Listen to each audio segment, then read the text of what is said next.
जब भी कोई खुशखबरी आती है तो उसे सबसे पहले परिवार के साथ बांटा जाता है। आपके साथ हमारा रिश्ता भी परिवार जैसा है, इसलिए हमारे आज के अगले विश्लेषण से पहले आपको एक अच्छी खबर के बारे में जानकारी देना चाहते हैं। डीएनए में पश्चिमी उत्तर प्रदेश के 6 जिलों में हिंडन नदी के पानी से हो रहे कैंसर पर हमारी सीरीज का एक बड़ा असर हुआ है। उत्तर प्रदेश के कृषि उत्पादन आयुक्त ने 6 जिलों के जिला अधिकारियों को यह निर्देश जारी किया है और उन्होंने हिंडन नदी से लगे गाजियाबाद, बागपत, सहारनपुर, मेरठ, मुजफ्फरनगर और शामली के जिला पंचायत अधिकारी और जल निगम के अफसरों को एक टीम बनाने के निर्देश दिए हैं। इसके अलावा उन सभी हैंडपंप्स को सील किए जाने या उखाड़ने के निर्देश दिए गए हैं जिन पर लाल रंग से लिखा गया था कि ये पानी पीने के योग्य नहीं है। इन जिलों के गांवों में रहने वाले लोगों को राहत देने के लिए पीने के पानी की वैकल्पिक व्यवस्था किए जाने के आदेश भी दिए गए हैं और साथ ही गांव के लोगों को ये जानकारी दिए जाने के निर्देश दिए गए हैं कि वो उन हैंडपंप्स के पानी का इस्तेमाल ना करें। अच्छी सेहत बनाए रखने के लिए अच्छा भोजन करना बहुत जरूरी है। आयुर्वेद के अनुसार युक्ताहार यानी उचित भोजन स्वास्थ्य और विकास को बढ़ावा देता है, जबकि अयुक्ताहार यानी अनुचित भोजन गंभीर बीमारियों की वजह बनता है। हमें आपकी सेहत का हमेशा ख्याल रहता है और इसीलिए डीएनए में हम अक्सर आपको जागरूक करने वाले विश्लेषण दिखाते रहते हैं। पिछले 2 दिनों में हमने आपको और आपके पूरे परिवार को सावधान करने वाली एक ऐसी ही खबर का विश्लेषण किया है। हमने ग्राउंड रिपोर्टिंग की मदद से आपको ये जानकारी दी कि कैसे पश्चिमी उत्तर प्रदेश के 6 जिलों में बसे करीब 154 गांवों की आबादी कैंसर वाला धीमा जहर खाने पर मजबूर है, क्योंकि उसके पास इसके अलावा कोई दूसरा विकल्प है ही नहीं। कारखानों से निकलने वाला इंडस्ट्रियल वेस्ट कृष्णा, काली और हिंडन नदी में जहर घोल चुका है और ये जहर धीरे धीरे आपके किचन में अपनी जगह बना रहा है। हो सकता है कि आप में से बहुत से लोग अपने पूरे परिवार के साथ हर रोज इसी जहर का सेवन कर रहे हो। अपनी कैंसर यात्रा सीरीज की तीसरी रिपोर्ट दिखाने से पहले आज हम आपसे ये अपील करना चाहते हैं कि आप पेन और पेपर लेकर बैठें और नोट करें कि आप हर रोज कौन कौन सी जहरीली सब्जियों का सेवन कर रहे हैं। लेकिन इस विश्लेषण से पहले मैं आपसे कुछ बातें शेयर करना चाहता हूं। यह बात किसी से भी छिपी हुई नहीं है कि हमारे देश की नदियां कितनी ज्यादा प्रदूषित हैं। कारखानों से निकलने वाले कचरे और शहरों की गंदगी को सीधे नदियों में बहा दिया जाता है, जिससे नदियों का पानी जहरीला हो जाता है और इसी दूषित पानी से सींचे गए खेतों की फसलें और सब्जियां आपको हर रोज धीमा जहर दे रही हैं। Indian council of agricultural research की एक रिपोर्ट के मुताबिक नदियों के किनारे उगाई जाने वाली 50% फसलों में विषैले तत्व पाए जाने की आशंका रहती है। इसके अलावा कीटनाशकों और रसायनों के इस्तेमाल ने भी फसलों को जहरीला बना दिया है। अनाज ही नहीं, दलहन, फल और सब्जियों में भी रसायनों के प्रयोग की वजह से विषैले तत्व पाए जाते हैं जो स्वास्थ्य के लिए बेहद हानिकारक है। एक दूसरे रिसर्च के मुताबिक नदियों के किनारे उगाई जाने वाली सब्जियों में जहां एक तरफ पेस्टिसाइड्स यानी कीटनाशक मौजूद होते हैं, वहीं दूसरी तरफ कैडमियम, लेड, कॉपर, क्रोमियम और नाइट्रेट जैसी खतरनाक धातुएं भी सब्जियों को जहरीला बनाती हैं। ये कीटनाशक और हैवी मेटल्स शरीर को बहुत नुकसान पहुंचाते हैं। आपको बताना चाहूंगा कि सब्जियां तो पाचन तंत्र के जरिए हजम हो जाती हैं, लेकिन कीटनाशक और धातुएं शरीर के संवेदनशील अंगों में इकट्ठा होते रहते हैं, जो आगे चलकर गंभीर बीमारियों की वजह बनते हैं, जैसे कि कैंसर।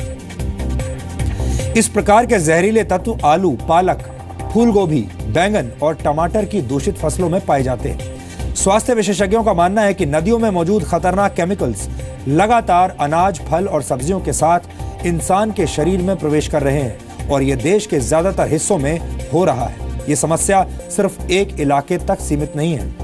फलों और सब्जियों को अच्छी तरह से धोने से उनका ऊपरी हिस्सा तो साफ हो जाता है और आप में से बहुत सारे लोग ऐसा करते भी होंगे, लेकिन इन सब्जियों में मौजूद विषैले तत्वों को बाहर निकालने का कोई तरीका नहीं और इसी धीमे जहर से लोग कैंसर, हृदय रोग, पैरालिसिस, बोन डिफॉर्मिटीज के शिकार हो रहे हैं। डीएनए के दर्शक कृपया ध्यान दें, यह रिपोर्ट आपका जायका बिगाड़ सकती है, लेकिन स्वस्थ और सुरक्षित जीवन के लिए आपको यह जानकारी देनी जरूरी है।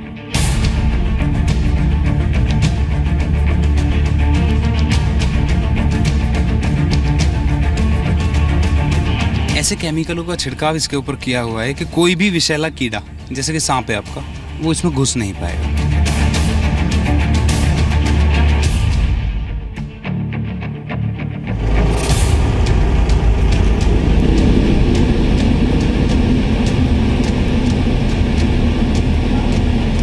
बड़ी बड़ी बिल्डिंग्स, भीड़भाड़ और शहरों की चकाचौंध में हम अक्सर वास्तविकता से दूर चले जाते हैं और जब बात स्वस्थ भोजन की आती है तो हम अक्सर लापरवाह भी हो जाते हैं या कई मौकों पर हमें सच्चाई के बारे में पता ही नहीं होता।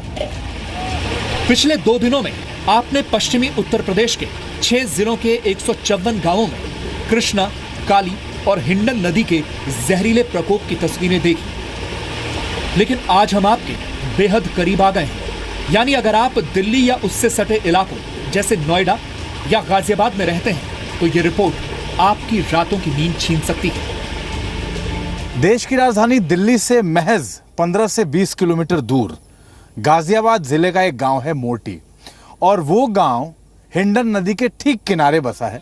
ये हमारी दाहिनी तरफ आप देख रहे हैं, ये हिंडन नदी है, और इस गांव के आसपास की जो ज़मीनें हैं उसमें जो खेती होती है वो सब्जियों की खेती होती है। हालांकि दूसरे अनाज भी उपजाए जाते हैं। यही पानी इन खेतों में पहुंचाया जाता है। आप देख रहे हैं मशीन अभी थोड़ी देर पहले चली थी और ये पूरा पानी आपको दिख रहा होगा। ये हिस्सा आप देख रहे हैं, यहाँ से ये पानी पूरा निकलता है और ये पानी इस रास्ते से होता हुआ खेतों तक पहुँचता है। हिंडन नदी का पानी सब्जियों को सींचने के लिए।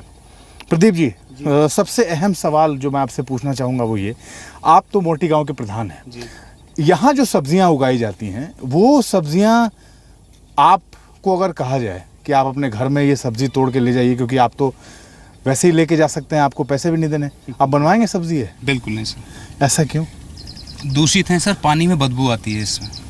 दूषित पानी है और क्योंकि केमिकल इसमें मिक्स है, काफ़ी फैक्ट्रियों का पानी और कारखानों का पानी इसमें मिल रहा है आके, दूषित पानी है। तो पानी इस कदर दूषित हो चुका है कि इसमें तो छोटे छोटे जीव हैं वो भी पनपने बंद हो गए हैं अब। और इस पानी की वजह से देखने में ये आया है कि जो सब्जियां हैं उसमें ज़्यादा पेस्टिसाइड और केमिकल का प्रयोग किया जाता है। क्योंकि पानी दूषित है, दूषित होने की वजह से कीड़ा लगने के चांस ज़्यादा होते हैं, तो फसल उतनी अच्छी तरीके से नहीं हो पाती है जो होनी चाहिए। उसके लिए फिर ऊपर से केमिकल का प्रयोग करते हैं तो वो दूषित हो जाती है।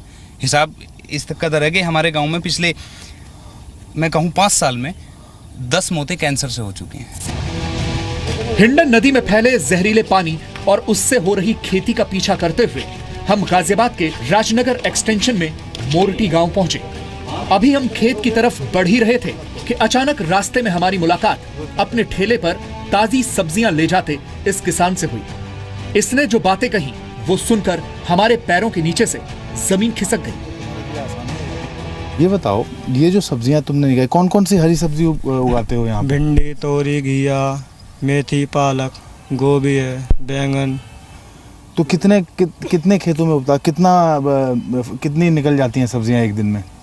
अरे खेत का तो कोई भरोसा नहीं है, 50 किलो भी निकले आवे, कुंटल भी निकले आवे, हाँ। और 10 किलो भी निकले आवे। अच्छा, हिंडन के किनारे आप खेती कर रहे हैं। हाँ। और वहाँ जो फसल उगती है, जो सब्जियां उगती हैं, उसमें थोड़ा नुकसान इस पानी से भी होता है? नहीं, ऐसा नहीं है? नहीं, जो हिंडन के पानी से और सब्जी बढ़िया कलरदार बनेगी उससे। अच्छा, ऐसा क्यों?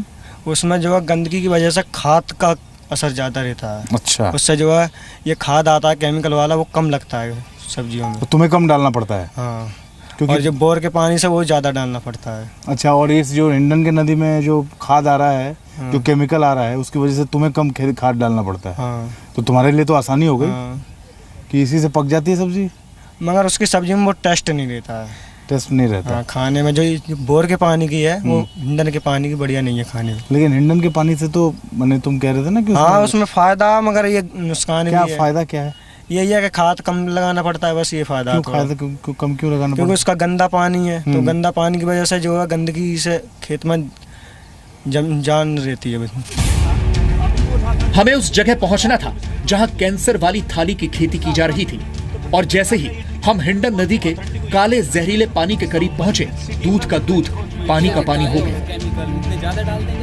अगर इस ट्रैक को पकड़ के आप आगे तक चले जाएं तो हिंडन के किनारे जो भी गांव बसे हैं उसमें जो खेती होती है, जो सब्जियां उगाई जाती हैं, जो अन्न उगाया जाता है, वो इसी हिंडन के पानी से उसकी सिंचाई होती है। मैंने तो अपने गांव में एक अभियान चलाया है कि इस जो हमारे क्षेत्र में हिंडन किनारे जो सब्जियां उगाई जा रही हैं इन्हें ना खाएं। ना खाएं, बिल्कुल भी नहीं। हमने फैसला लिया कि हम इसी जगह पर उगाई जा रही सब्जियों का ऑन द स्पॉट विश्लेषण करेंगे।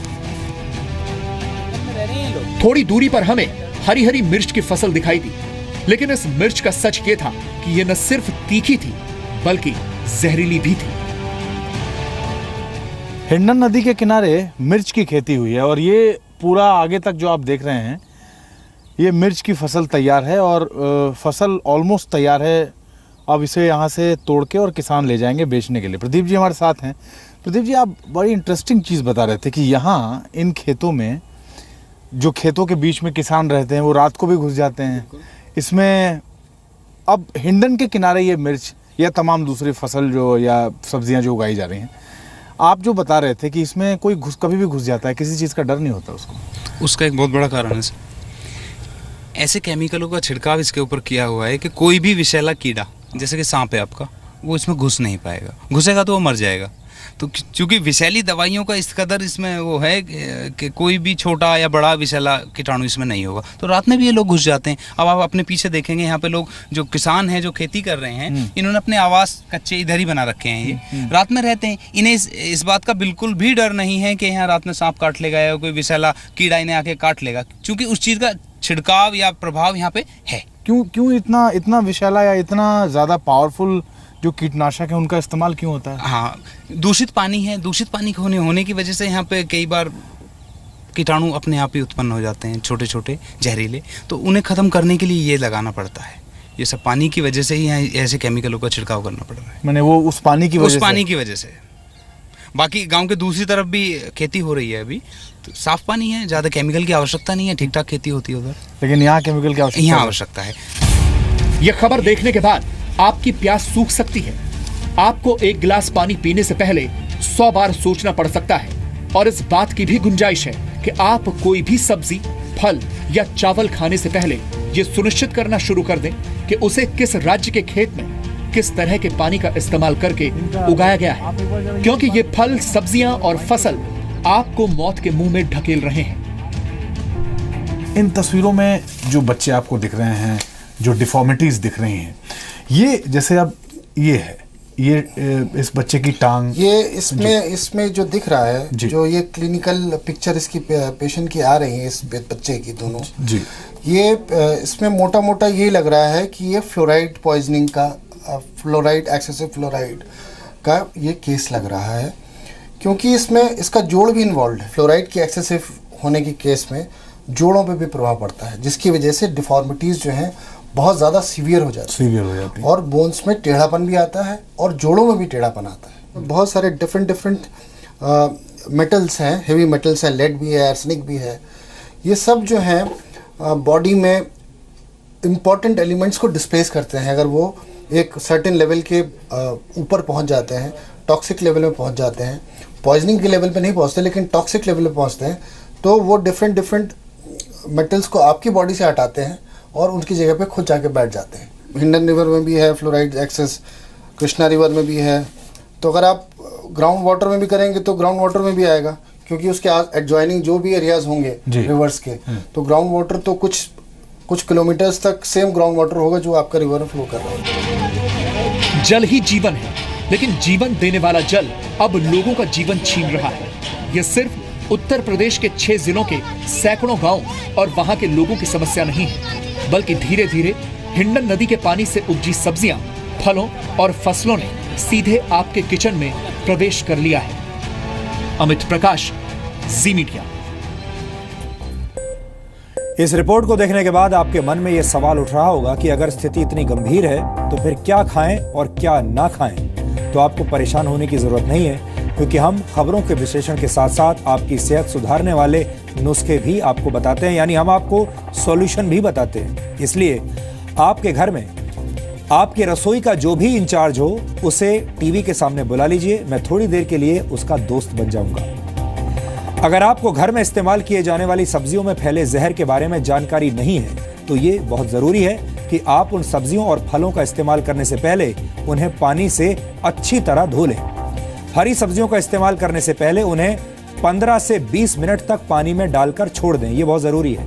फूल गोभी और ब्रोकोली को इस्तेमाल करने से पहले उन्हें कुछ मिनटों तक ठंडे पानी में रखें और पानी से अच्छी तरह धोने के बाद ही इन्हें पकाएं। टमाटर का बाहरी हिस्सा काफी मोटा होता है, इसलिए ब्रश से इसे साफ करना जरूरी है। बाजार में खास तौर पर ऐसी सब्जियों की सफाई के लिए डिजाइन किए गए ब्रश उपलब्ध हैं और ये आपको आसानी से मिल जाएंगे। आप चाहें तो सब्जियों में मौजूद बैक्टीरिया को खत्म करने के लिए लेमन जूस यानी नींबू के रस और नमक का इस्तेमाल भी कर सकते हैं। और नई स्टडीज के मुताबिक सब्जियों और फलों से केमिकल्स की मात्रा को कम करने का सबसे अच्छा तरीका यह है कि आप इस्तेमाल करने से पहले सब्जियों और फलों को छील लें। वैसे अगर आप हफ्ते में 2 से 3 बार जैविक खेती, जिसे आप ऑर्गेनिक फार्मिंग भी कहते हैं, यानी ऑर्गेनिक फार्मिंग के जरिए उगाई गई सब्जियां खाएंगे तो वो आपके लिए लाभदायक साबित हो सकता है। आपको बता दूं कि जैविक खेती पर्यावरण के लिए भी बहुत फायदेमंद होती है। जैविक भोजन यानी ऑर्गेनिक फूड स्वास्थ्य के लिए लाभदायक होने के साथ साथ जलवायु परिवर्तन को रोकने में भी मददगार साबित होता है। आप चाहें तो अपने घर में अपने आप भी जैविक खेती कर सकते हैं। बड़े बड़े शहरों, कस्बों और ग्रामीण क्षेत्रों में बहुत से लोग ऐसे हैं जिनके पास सब्जियों के उत्पादन के लिए पर्याप्त स्थान उपलब्ध नहीं होगा। ऐसी परिस्थितियों में मकान की छत, छज्जों और मकान के चारों तरफ खाली जगह में जैविक विधि से कम मात्रा में भी सब्जियों का उत्पादन किया जा सकता है। यानी इतनी सब्जियां तो आप उगा ही सकते हैं कि आपकी रसोई का काम चल जाए। खासतौर पर घर की छत पर सब्जियों का उत्पादन आसान है क्योंकि वहां सूर्य की रोशनी पर्याप्त मात्रा में पहुंचती है। आप चाहें तो छत पर, अपने घर की छत पर लौकी, तोरई, टिंडा, करेला, भिंडी, बैंगन, टमाटर, मटर, पालक, मेथी, गोभी, मूली और गाजर जैसी सब्जियों को विशेष प्रकार के गमलों में या फिर क्यारी बनाकर उन्हें उगा सकते हैं। इस प्रकार सब्जियों के उत्पादन से घर के सदस्यों को कुछ काम भी मिल जाएगा और घर का वातावरण भी हमेशा हरा भरा रहेगा। यानी ये आपके घर को सुखी और प्रसन्न रखने का एक और नया तरीका हमने आपको बताया है।